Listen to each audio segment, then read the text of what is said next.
Hello students, स्वागत है आप सभी का ओपाइन मैथ्स पॉइंट्स पर। मैं अंकुर शर्मा आप सभी का ओपाइन मैथ्स पॉइंट्स पर स्वागत करता हूं। बच्चों, एक नई वीडियो के साथ मैं फिर से हाजिर हूं और आज की इस वीडियो में हम एनडीए 2025 पेपर फर्स्ट के क्वेश्चन नंबर 21 से लेकर 40 तक के क्वेश्चंस को कवर कराने वाले हैं। उम्मीद करता हूं कि आपको वीडियो पसंद आएगी। तो चलिएगा, बिना वक्त गवाए वीडियो को करते हैं शुरू। क्वेश्चन नंबर 21 आपके सामने है।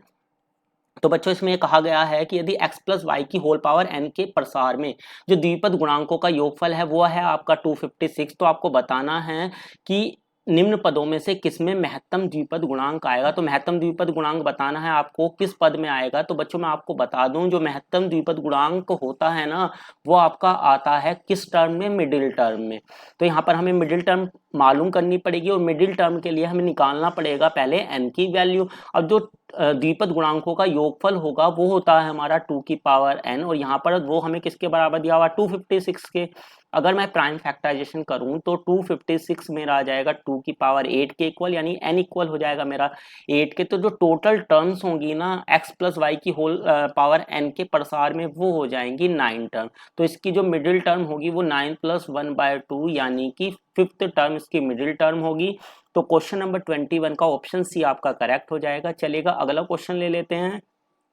क्वेश्चन नंबर 22, इसमें ये आपको दिया हुआ है k लेस देन है √2 प्लस 1 की होल क्यूब, वो लेस देन है k प्लस 2 से, जहां पर k क्या है? आपका एक धन पूर्णांक है। तो आपको k की वैल्यू बतानी है कितनी है।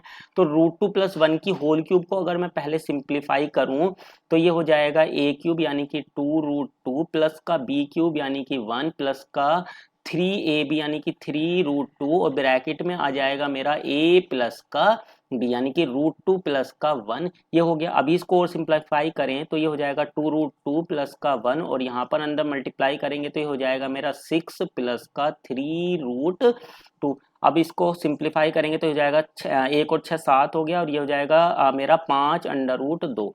अब √2 की वैल्यू कितनी होती है? ये हो जाएगी मेरी 1.414। तो ये हो जाएगा 7 और प्लस का मल्टीप्लाई करें तो 5 चौक 20 की जो हासिल लगे 2, 5 और 2 7, 5 चौक 20 और 5 और 2 7, यानी कि आ जाएगा मेरा 14.070 के बराबर। ठीक है, ये यानी कि सिंप्लीफाई करके कितना आ गया? 14.070।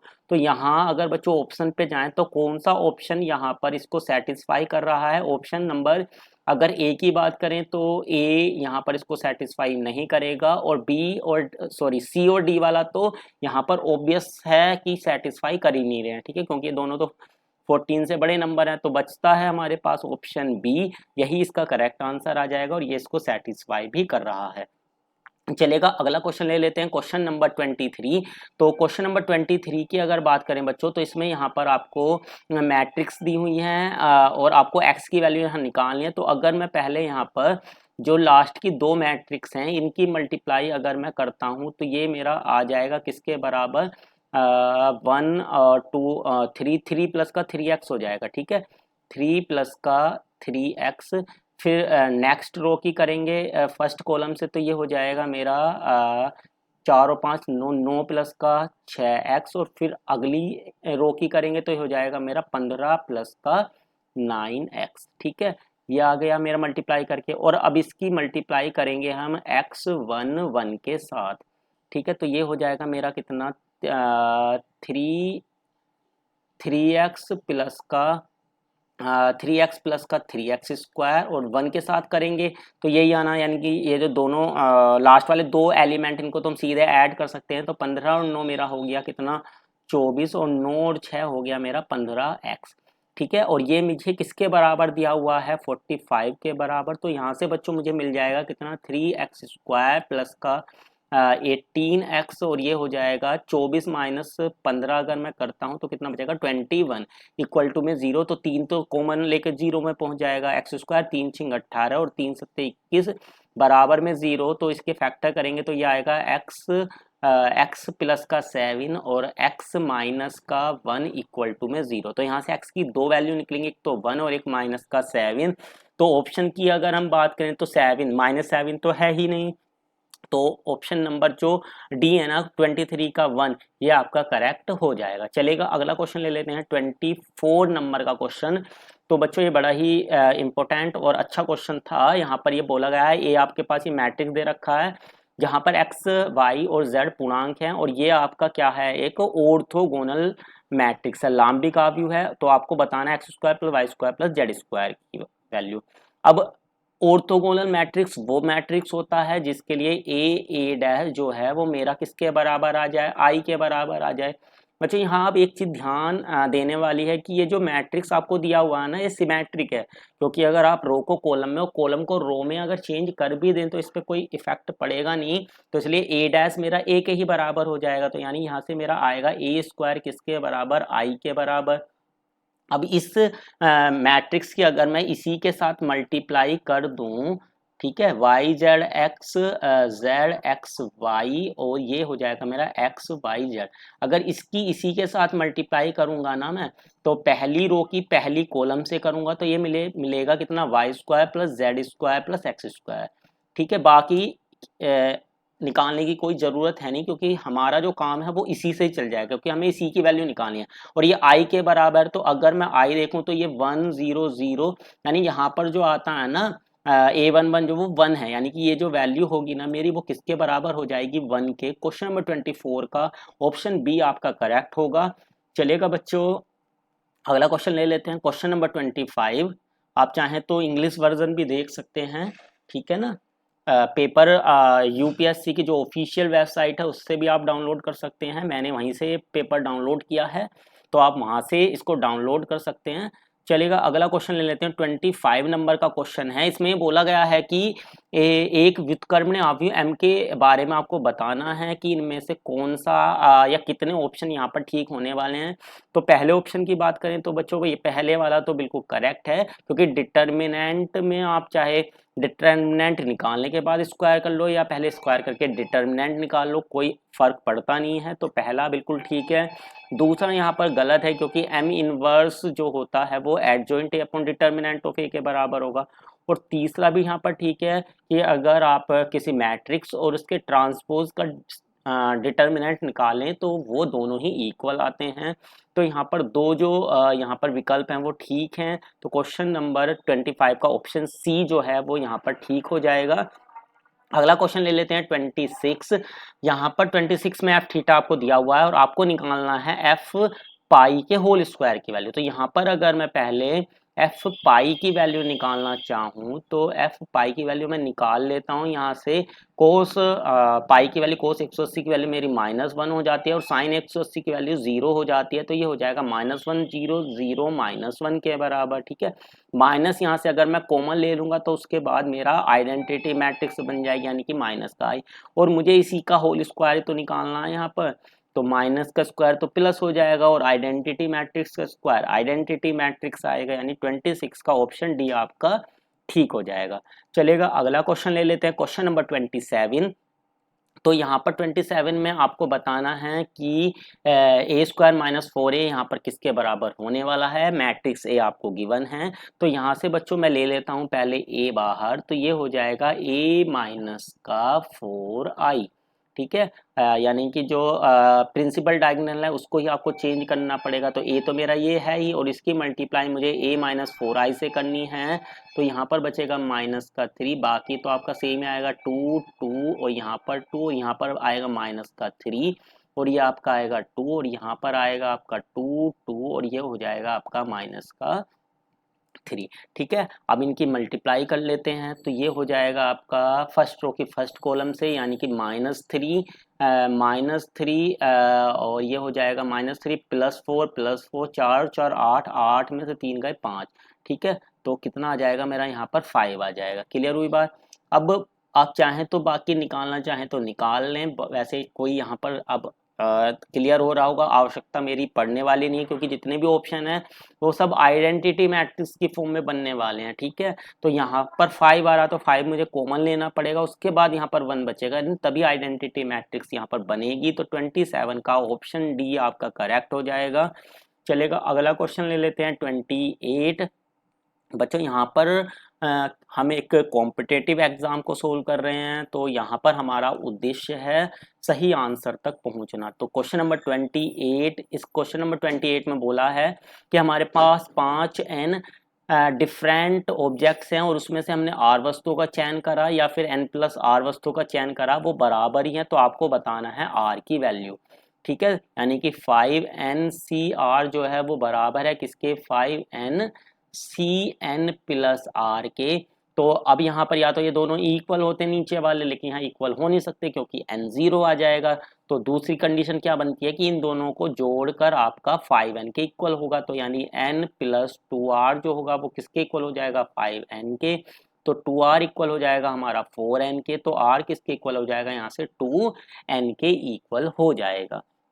तो क्वेश्चन नंबर 28 का ऑप्शन बी आपका करेक्ट हो जाएगा। चलेगा, नेक्स्ट क्वेश्चन लेते हैं, क्वेश्चन नंबर 29। तो इसने ये कहा इस सवाल में 29 नंबर में कि 6 भिन्न वस्तुएं, 6 अलग अलग वस्तुएं हमारे पास, और इनमें से हमें अधिक से अधिक 3 वस्तुओं के को क्या करना है, चुनाव करना है।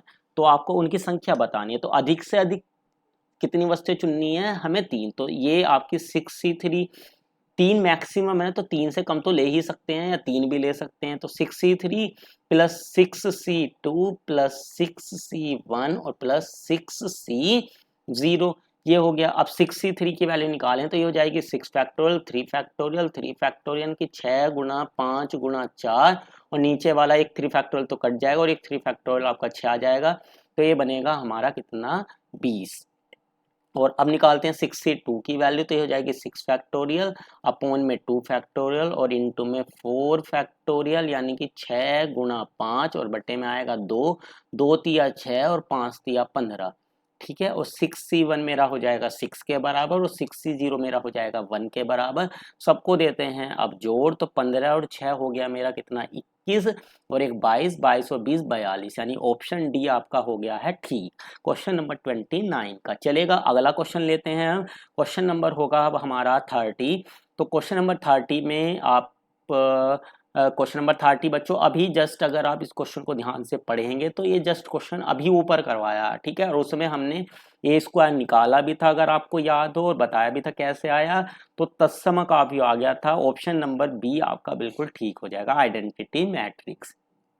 ठीक है, चलेगा, अगला क्वेश्चन ले लेते हैं अब, क्वेश्चन नंबर 31। बच्चों उम्मीद करता हूं कि आपको वीडियो अच्छी लग रही होगी और एक एक क्वेश्चन बिल्कुल अच्छी तरीके से समझ में आ रहा होगा। आप अगर पसंद आ रही हो वीडियो तो वीडियो को लाइक जरूर कर दीजिएगा और अपने दोस्तों के साथ इसको ज़्यादा से ज़्यादा शेयर कीजिए। चलिएगा, अगला क्वेश्चन ले लेते हैं, क्वेश्चन नंबर है हमारा 31। तो आगे के जो 3 क्वेश्चन होंगे वो इसी से रिलेटेड है, पी क्यू और हमें आर दिया हुआ है। पी है साइन 35 डिग्री, क्यू है हमारा साइन 25 डिग्री और आर है हमारा साइन माइनस का 95। तो माइनस साइन माइनस थीटा हो जाएगा हमारा माइनस का साइन थीटा, और इसको मैं लिख दूंगा साइन 90 प्लस का 5। तो साइन 90 प्लस 5 पहुंच जाएगा मेरा सेकंड क्वाड्रेंट में, तो ये हो जाएगा माइनस का कोस 5 डिग्री। ठीक है, अब मुझे निकालना P plus q plus r की वैल्यू, तो तीनों को जोड़ दूंगा। तो पहले यहाँ पर मैं जब P और Q को जोड़ूंगा तो यहाँ पर sine C plus sine D का मैं लगा देता हूँ फॉर्मूला, तो हो जाएगा 2 साइन C प्लस D। ठीक है, बाय 2, तो 35 और 25 हो गए 60, 60 का आधा हो गया मेरा 30, और इनटू में कोस C माइनस D बाय 2, तो 35 माइनस 25 10, 10 का आधा हो जाएगा मेरा 5, और माइनस का ये चली आर की वैल्यू मेरी चलेगी ऐसी कोस 5 डिग्री। साइन 30 की वैल्यू 1/2, तो ये तो हो जाएगा कैंसिल, कोस 5 से कोस 5 कैंसिल होके, यानी कि आंसर आएगा मेरा कितना, 0। तो 31 का जो ऑप्शन नंबर बी है ये हो जाएगा बिल्कुल ठीक। अगला क्वेश्चन ले लेते हैं, P Q plus Q R plus R P, ये बताना है आपको किसके बराबर यहाँ पर होने वाला है। तो पी क्यू यहाँ पर थोड़ा सा बच्चों कैलकुलेट करना पड़ेगा इस क्वेश्चन को, क्योंकि और कोई जरिया हमारे पास दिखाई दे नहीं रहा है। तो सबसे पहले हम यहाँ पर इसको लिख लेते हैं साइन 35 और इनटू में हो जाएगा साइन 25 डिग्री। ठीक है, फिर क्यू आर निकालेंगे तो ये हो जाएगा माइनस का साइन 25 और इनटू में कोस 5 डिग्री, और ये हो जाएगा आर पी यानी कि माइनस का साइन 35 और इनटू में कोस 5 डिग्री। क्लियर। अब यहाँ पर हम करते क्या है, 2 से मल्टीप्लाई 2 से डिवाइड ये कर देते हैं यहाँ पर, जिससे हम यहाँ पर फॉर्मूला अप्लाई कर पाए। ठीक है, 2 sign A sine B 2 cos A sine B, इस तरीके के जो फॉर्मूला आपने पढ़े होंगे उनको यहाँ पर कर देते हैं अप्लाई। तो जाएगा 1/2 two sine A sine B, ये हो जाता है हमारा कोस ए माइनस बी यानी कि 10 हो जाएगा, और माइनस का कोस ए प्लस बी यानी कि हो जाएगा मेरा कोस 60 डिग्री। ठीक है, और sign to sine A cos B हो जाता है मेरा साइन ए प्लस बी यानी कि साइन 30, और प्लस का तो बाहर माइनस है तो माइनस डायरेक्ट मैं कर दे रहा हूँ साइन ए माइनस बी यानी कि साइन 20 डिग्री। और इसी तरीके से यहाँ पर हो जाएगा मेरा माइनस का साइन 40 डिग्री, और ये हो जाएगा मेरा कितना हो जाएगा यहाँ पर 35, और 5 अगर मैं माइनस करता हूँ तो ये हो जाएगा मेरा साइन 30 डिग्री। क्लियर हुई बात? तो यहाँ पर मैंने कर दिया है इस फॉर्मूले को एक्सपेंड।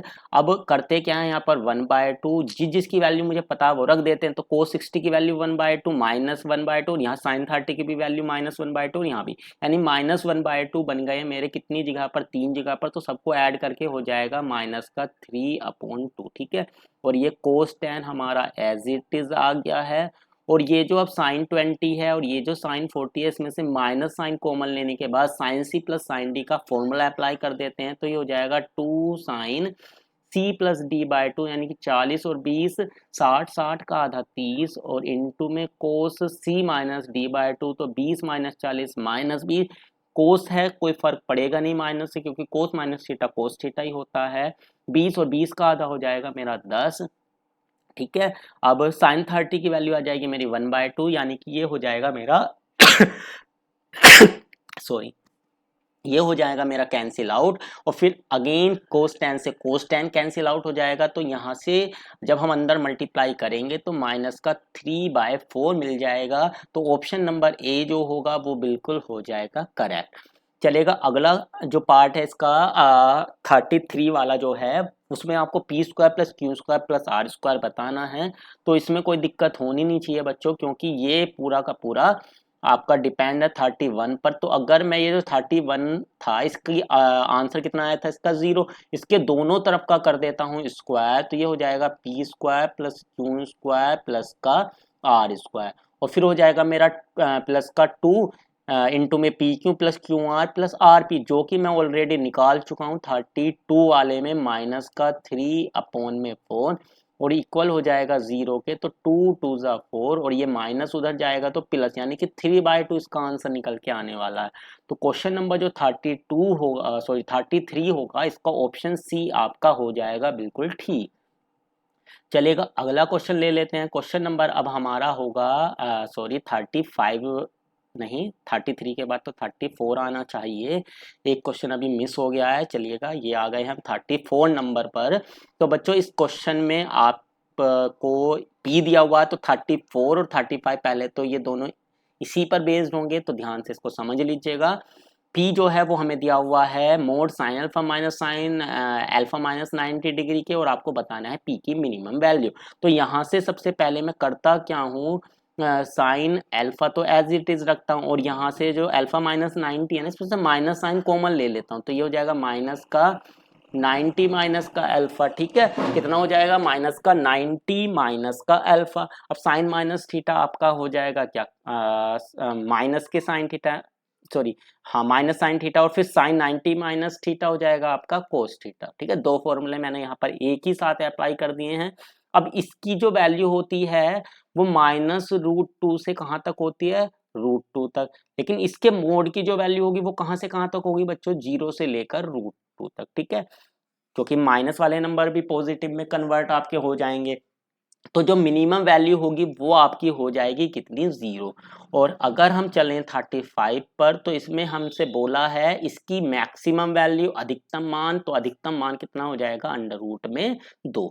क्लियर हुई बात? चलेगा, अब चलते हैं अगले क्वेश्चनों की तरफ।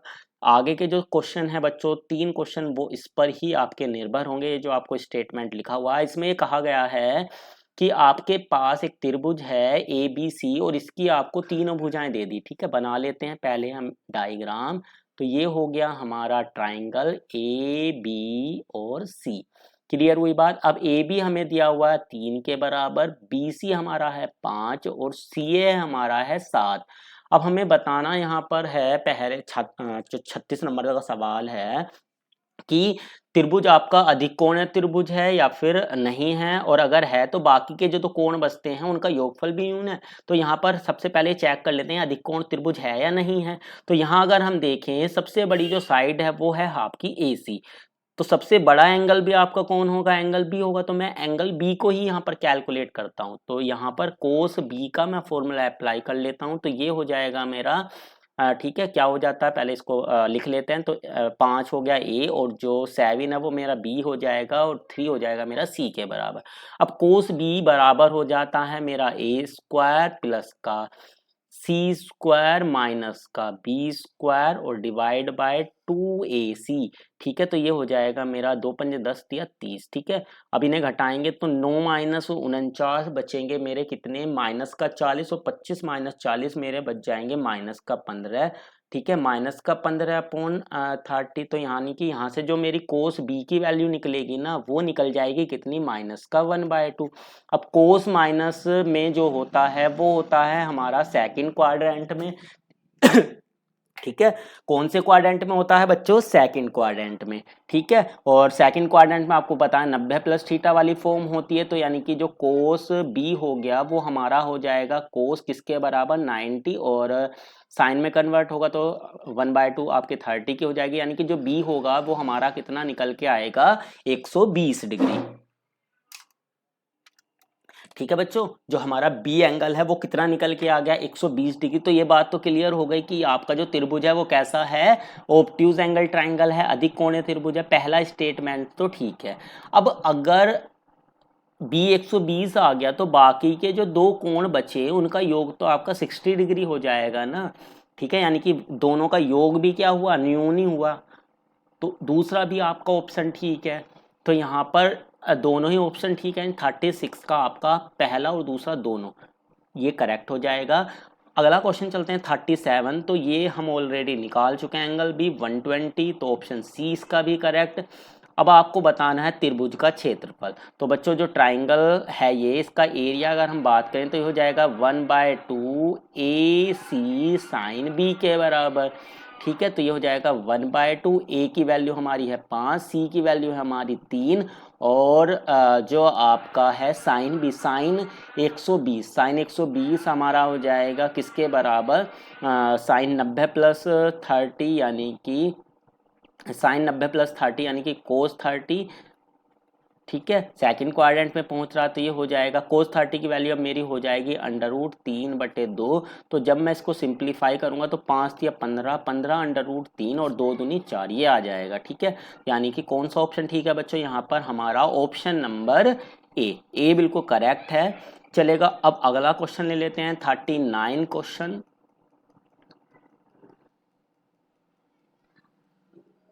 क्वेश्चन नंबर 39 की तरफ चलते हैं बच्चों। तो जो 39 है और जो 40 है दोनों ही क्वेश्चन अब हमारे बचे हुए ये इसी स्टेटमेंट पर बेस्ड हैं। ध्यान से स्टेटमेंट को पढ़ लेते हैं। कहा गया है कि टावर के शीर्ष एम को, तो एक हमारे पास टावर है और इसका जो आपका वर्टेक्स है वो हमें दे दिया है। कोई एक क्षैतिज सरल रेखा जो सीधे टावर के पाद एन से गुजरती है पर 3 बिंदुओं पी क्यू आर से देखा जाता है। तो अब ये जो आपका पाद है इसका ये है हमारा एन, और इस पर 3 बिंदु हैं पी क्यू और आर। इनसे इसको यानी कि एम को हम देखते हैं, और ये जो पी क्यू आर के आपके कोण दिए हुए हैं वो कितने दिए हुए हैं, चित्र बना लेते हैं। ये हमारा डायग्राम बन गया पहले। अब बच्चों आगे भी आप ध्यान से पढ़ेंगे तो बोला है पी क्यू और आर के जो यूनियन कोण है ना वो 30, 45 और 60 है। तो पी आपका पीछे रहा होगा, जैसे जैसे हम पास आएंगे एंगल क्या होता जाएगा हमारा, बढ़ता चला जाएगा। क्यू हो गया हमारा 45 डिग्री, और जो हमारा आर होगा, ठीक है, ये आर होगा वो हमारा हो गया है कितना, 60 डिग्री। क्लियर हुई बात, पी क्यू आर के ये एंगल दे दिए हैं। अब आपको यहाँ पर ये भी बोला गया है जो पी क्यू है वो ए के बराबर है, वो जो क्यू आर है ये बी के बराबर है। तो आपको बताना है जो पी एन होगा, ठीक है, पी क्यू दे दिया ए, क्यू आर हमें दे दिया बी, और आपको बताना है पी एन यहाँ पर किसके बराबर होने वाला है। तो चलिएगा अब इसको निकालते हैं। मान लिया सबसे पहले हमें पी एन निकालना, तो हमने मान लिया ये आपका आर एन एक्स है, ठीक है। तो अगर हम ये वाला एंगल देखें 30 है, तो इसके सामने वाला अगर आपका x है तो जो एम एन होगा वो हो जाएगा आपका x√3 के बराबर। क्लियर हुई बात। तो ये आपका कितना हो गया है, ये वाला तो एंगल क्यू वाला तो 40 है। ये हो गया हमारा इतना। अब हमें अगर पहले x को कैलकुलेट करना, तो अब इस ट्राइंगल एम क्यू एन में देखते हैं, ठीक है। एम क्यू एन में देखते हैं 45 डिग्री के लिए आपको पता होगा जो एंगल होते हैं वो इक्वल हो जाते हैं। तो आपका जो x√3 होगा वो आपका बराबर हो जाएगा b प्लस एक्स के। तो यहाँ से मैं अगर x की वैल्यू निकालूंगा तो x की जो वैल्यू है बच्चों ये आ जाएगी मेरी b/√3 माइनस का a। ये हो गई मेरी इसकी वैल्यू x की। अब मुझे निकालना पी एन, यानी कि इन सबको मुझे ऐड करना पड़ेगा। तो यहाँ पर क्वेश्चन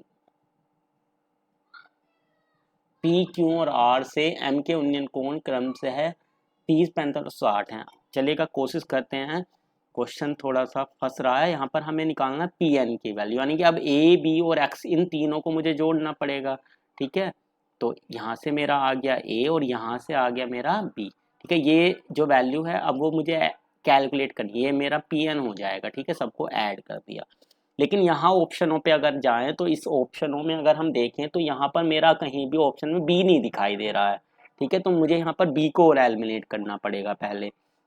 अब अगर इस पूरे बड़े वाले ट्राइंगल में देखें तो 30 के सामने वाला मेरा है x√3। तो जो इन तीनों का जोड़ होगा ना a plus b plus x जो होगा वो मेरा किसके बराबर आ जाएगा, x√3 में जब √3 से मल्टीप्लाई करूंगा तो 3x आ जाएगा। यानी कि यहाँ से मुझे 2x जो है वो किसके बराबर मिल जाएगा, a प्लस बी के बराबर मिल जाएगा, ठीक है। 2x के बराबर मिल गया मुझे, a प्लस बी के बराबर मिल गया। सॉरी, जो 2x है वो मेरा होगा किसके बराबर, a प्लस बी के बराबर। अब यहाँ से मुझे पता था जो x है वो किसके बराबर है, b/√3 माइनस 1 के बराबर है। तो यहाँ से इसको मैं कैलकुलेट कर लेता हूँ थोड़ा सा। इधर चलते हैं बच्चों, थोड़ा सा मुश्किल क्वेश्चन है ये थोड़ा। b/√3 माइनस 1, पहले इसको रेशनलाइज अगर मैं करके देखूँ यहाँ पर तो √3 प्लस 1 हो जाएगा। तो ये हो जाएगा b ब्रैकेट में √3 प्लस 1 और नीचे मेरा बनेगा कितना 2, ठीक है। तो ये x आ गया, यानी 2x जो होगा वो मेरा कितना हो जाएगा, b/√3 प्लस 1 के बराबर। और ये मेरा किसके बराबर है, a प्लस बी के बराबर है। यानी कि b/√3 प्लस b जो है वो मेरा a प्लस बी के बराबर है। तो b से b तो मेरा एक कैंसिल आउट हो जाएगा। तो यहाँ से a की जो वैल्यू है वो मेरी b/√3 आ गई है, ठीक है। a की वैल्यू कितनी आ गई, b/√3 आ गई है, ठीक है। अब यहाँ पर इसको कर लेते हैं वैल्यू को रखकर, ठीक है, सोल्व कर लेते हैं। तो इसकी वैल्यू जो मुझे पी एन था, पी एन ही तो निकालना है मुझे। तो पी एन मेरा कितना हो गया, a plus b plus x के बराबर। और x मैंने अभी निकाला है किसके बराबर, a plus b plus x जो है वो मेरा 3x के बराबर हो गया है, ठीक है। जो पी एन है वो मेरा किसके बराबर है, यहाँ से 3x के बराबर है। तो 3 और x जो है वो मेरा कितना आया, b/में √3 माइनस 1 आया है, ठीक है। और b की अगर मैं वैल्यू रख दूंगा यहाँ से तो जो मेरा ये होगा वो हो जाएगा मेरा 3/√3 माइनस 1। और ये हो जाएगा b की वैल्यू कितनी आ जाएगी, a/में √3, ठीक है। तो पहले मैं अगर √3 से ऊपर नीचे मल्टीप्लाई कर दूं तो √3 कट के 3 को कैंसिल आउट कर देंगे, ठीक है। अब √3 किसको मैं यहाँ पर √3 प्लस 1 से अगर ऊपर नीचे मल्टीप्लाई करूँगा तो हो जाएगा a/√3 और ये हो जाएगा √3 प्लस 1 और अपॉन में नीचे तो 2 बन जाएगा। तो कितना आ जाएगा ये मेरा a और ये हो जाएगा 3 प्लस √3/2, ये आएगा बच्चों, ठीक है। यानी कि अगर ऑप्शनों पे जाएं तो ऑप्शन नंबर जो बी है ना ये आपका बिल्कुल करेक्ट हो जाएगा इसका आंसर। अब मुझे निकालना है 40 वाला जो क्वेश्चन है, इसमें किसकी वैल्यू निकालनी है मुझे, एम एन की। तो एम एन मेरा किसके बराबर है, x√3 के बराबर है, mn किसके बराबर है मेरा, x√3 के बराबर है। अब यहाँ पर ऑप्शन देखें तो इन ऑप्शनों में सभी में b इंक्लूड है, तो मेरा जो mn है वो मेरा कितना है, x√3 के बराबर है। ठीक है, और x मेरा निकल के किसके बराबर आया था, अगर मैं x को देखूं तो x मेरा निकल के आ गया था ये बी, एक्स तो मेरा निकल के आ गया था ये निकल के आया था। ठीक है, ये वैल्यू रख देता हूँ, ये सबसे ऊपर आपको दिखाई दे रहा होगा, सर्कल भी मैंने कर दिया है यहाँ पर। ये वैल्यू ही तो मेरी यहाँ पर निकल के आई थी। ठीक है, इसकी √3 से और मल्टीप्लाई कर दूंगा, तो एक्स की वैल्यू कितनी हो गई है मेरी, बी √3 + 1 और √3 और बटे में 2, तो यानी कि कितनी हो जाएगी बी 3, बिल्कुल यही वैल्यू आ जाएगी। ठीक है, एम एन की जो वैल्यू होगी वो ये आएगी 3 + √3 बटे 2 बी के बराबर, अगर आप कैलकुलेट करेंगे तो। जो क्वेश्चन नंबर 40 है बच्चों, इसका ये ऑप्शन ठीक हो जाएगा। ये जो क्वेश्चन 39 और 40 थे, थोड़ा सा इनमें मतलब कि घुमाया हुआ है बच्चों को, क्योंकि जिससे बच्चे इन क्वेश्चनों पर ध्यान दें और उनका टाइम कंज्यूम हो। लेकिन बच्चों कोशिश ये करनी चाहिए एग्जाम में कि जो क्वेश्चन इस तरीके के हैं ना, उनको थोड़े समय के लिए हमें छोड़ ही देना चाहिए। बाकी जिन क्वेश्चनों को हम अटेम्प्ट कर सकते हैं कम समय में, उन पर पहले हमें फोकस करना चाहिए, क्योंकि एग्जाम टाइम में क्वेश्चन छोड़ना भी एक कला होती है। तो उम्मीद करता हूँ आपको ये जितने भी क्वेश्चंस हमने आज कराए हैं वो बिल्कुल सही ढंग से समझ में आ गए होंगे। तो बच्चों वीडियो को ज़्यादा से ज़्यादा शेयर कीजिए, चैनल से नए जुड़े हैं तो चैनल को सब्सक्राइब कर लीजिए। अगली वीडियो के साथ आपसे फिर मुलाकात होगी। जय हिंद, जय भारत।